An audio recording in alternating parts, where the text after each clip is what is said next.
Bismillahirrahmanirrahim. Assalamualaikum warahmatullahi wabarakatuh. Sahabat biasa lover dimanapun berada, selamat datang di channel Gandarman. Ya berdoa yang minal ijabiyat, hal-hal yang positif dong. Minta pada Tuhan supaya kita diberikan kekuatan untuk membantu orang-orang miskin di sini. Ya, jangan hal yang negatif. Ya Allah, mudah-mudahan saya punya uang bisa nginap di Alexis. Ya kan nggak mungkin terjadi. Udah kali saya berikan kekuatan buat nonjok Pak Amrul lah gitu. Saya kira itu bukan tempatnya. Itu gagal ya.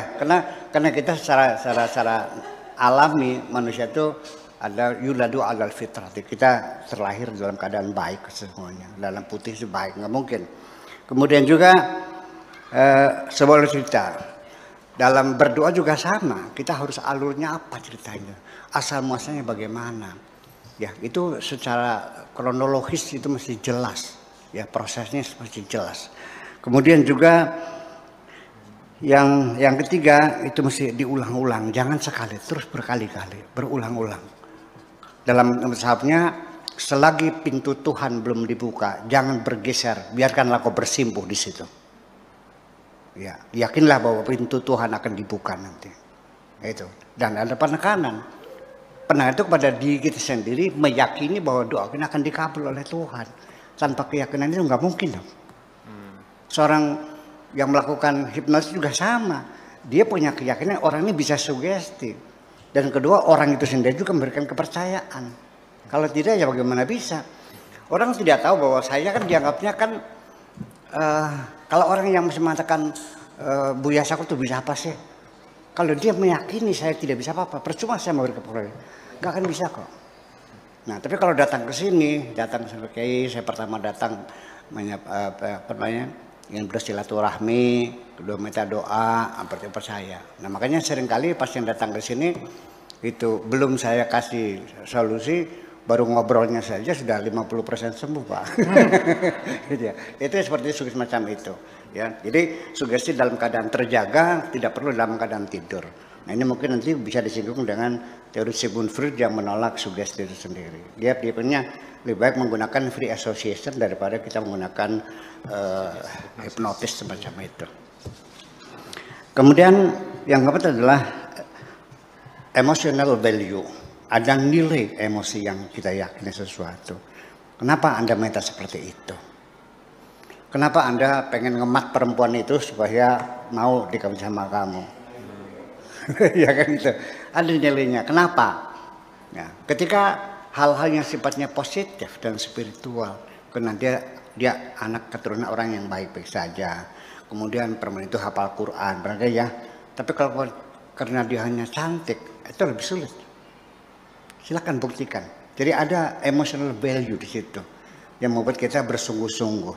Makanya di dalam berdoa juga diperlukan bersungguh-sungguh sama seorang pelaku atau operator itu.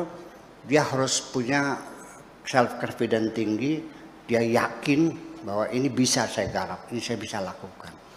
Dan orang itu pasti akan terhipnotis oleh saya. Makanya dalam berdoa juga sabda Rasulullah, ud'u rabbakum wa antum muqinuna bil ijabah. Berdoalah kepada Tuhanmu, di hatimu ada keyakinan bahwa doamu akan dikabul oleh Tuhan. Itu sangat penting sekali. Ya, tidak bisa coba-coba, nggak bisa, ini masalahnya. Kemudian yang kelima itu mudah dipahami dalam berdoa. Dalam sugesti juga sama. Lebih mudah mengesugesti seseorang itu menggunakan bahasa yang mudah dipahami orang itu. Apalagi orang itu uneducated ya. Ya, pakai bahasa Semarang silakan. Pakai bahasa Dermayu apalagi cemerak gitu. Kunyuk gitu ya, dengan bahasa ibu gitu. Ya.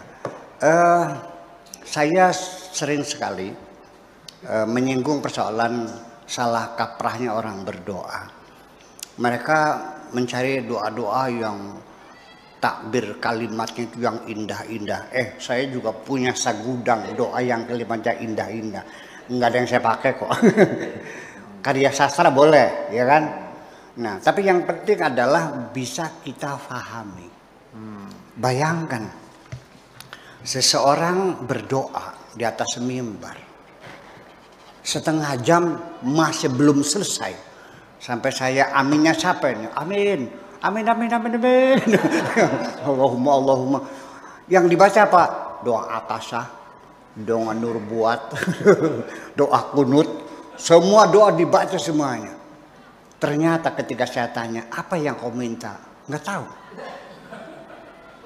Banyak sekali acara doa setelah selesai acara, namanya juga acara doa ya, acara seremonial.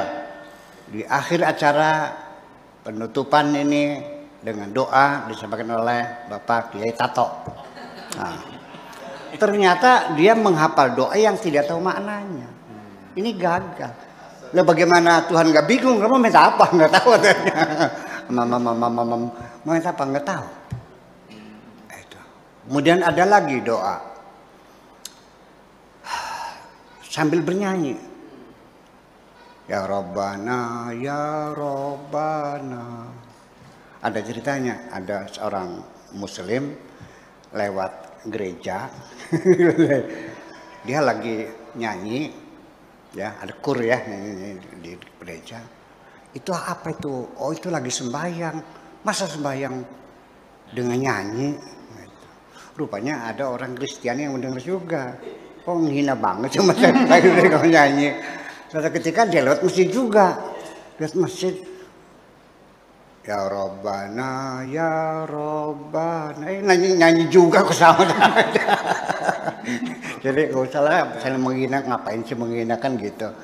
Nah, dan memang sesungguhnya memang dulu ketika orang, saya cerita waktu masa musik jazz ya, sebagai pengantar spiritual itu sudah saya katakan bahwa memang dulu ketika orang beribadah, ketika musik itu ada di tempat peribadatan, dikemas dengan tari-tarian, dengan musik, nyanyian itu menambah khusyuk ibadah dulu.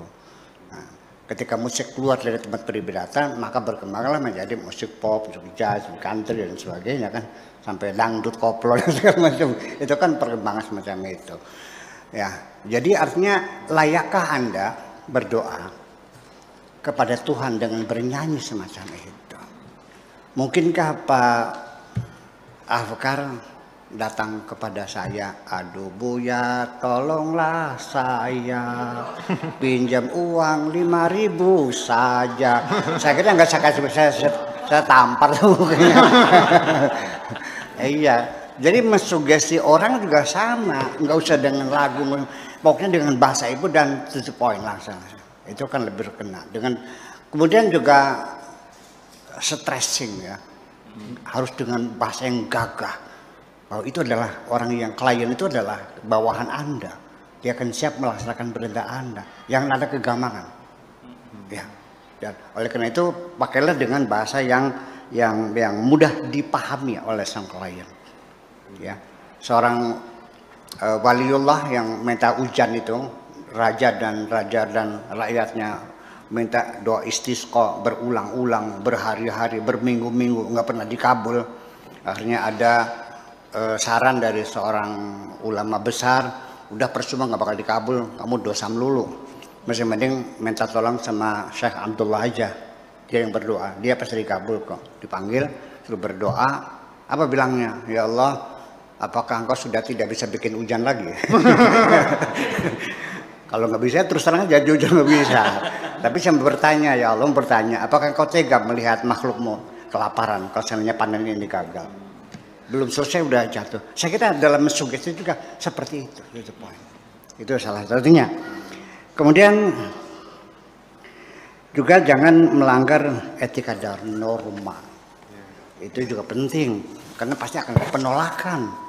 Karena semua orang juga meyakini adanya norma-norma etika itu ada. Sejahat-jahatnya manusia, norma-norma etika itu masih diyakininya kok. Hanya dia yang memanipulasi sendiri. Saya kira mungkin itulah perkawinan antara doa dengan sugesti untuk Terima kasih. Assalamualaikum.